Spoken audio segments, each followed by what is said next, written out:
सभी दोस्तों राम राम। मित्रों, हम लोग यहाँ पे बात करने जा रहे हैं कालभोज की। वेरी इंपॉर्टेंट क्वेश्चन बनेगा, कालभोज से सवाल आता है। कालभोज कह दीजिए, भप्पा रावल कह दीजिए। मित्रों, ये नागादित्य की ध्यान रखें आप लोग, पुत्र हुआ करते थे ओझा साहब के अनुसार, और इनका मूल नाम कालभोज था। इन्हें दो उपाधि दी गई, एक भप्पा रावल और एक उपाधि दी गई साथियों एकलिंग जी का दीवान। किसने दी? हारित ऋषि ने। आइए हारित ऋषि आपका परिचय करवाता हूं।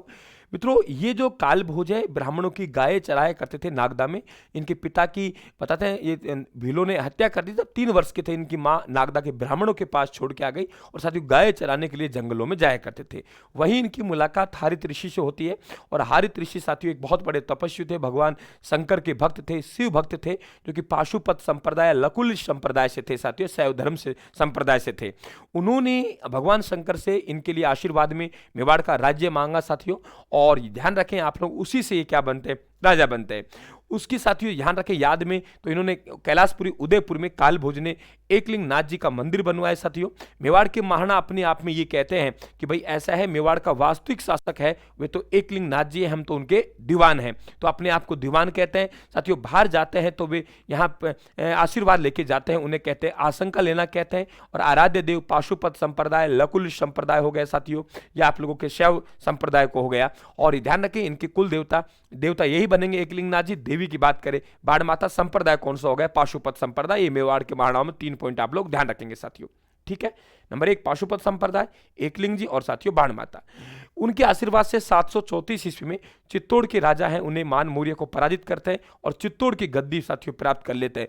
गुहिल वंश का वास्तविक संस्थापक कहलाते हैं, कि गुहिल वंश के संस्थापक हमने किसे कहते हैं साथियों? गुहिलादित्य कहते हैं, वास्तविक संस्थापक कहलाते हैं।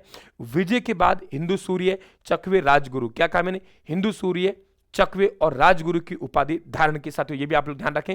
सीवी वेद ने कहा कि कालभोज तो चार्ल्स मार्टिल है, ये ध्यान रखें आप लोग, वेरी इंपॉर्टेंट उपाधि दी गई है। और वेरी इंपॉर्टेंट क्वेश्चन बनेगा, पाकिस्तान में साथियों रावलपिंडी जो ठिकाना है, जिनका सैन्य ठिकाना होता था, रावलपिंडी इन्हीं के नाम पे नाम पड़ा है। दूर दूर तक अपने परचम लहराए थे सब इन्होंने, ये भी ध्यान रखें आप लोग।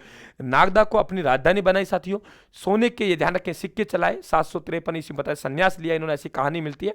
और साथियों उनका मंदिर नुमा जो बताता है समाधि है, वे उसे हम लोग क्या कहते हैं? ध्यान रखें आप लोग, बप्पा मंदिर कहते हैं साथियों। वेरी इंपॉर्टेंट क्वेश्चन बनेगा। इनके बारे में कहा जाता है बहुत ताकतवर थे, बोले ये सब ऐसा है। 32 हाथ की धोती, 16 हाथ का दुपट्टा साथियों, 32 मन की खड़क, 12,72,000 सैनिक हुआ करते थे, ये ध्यान रखें आप।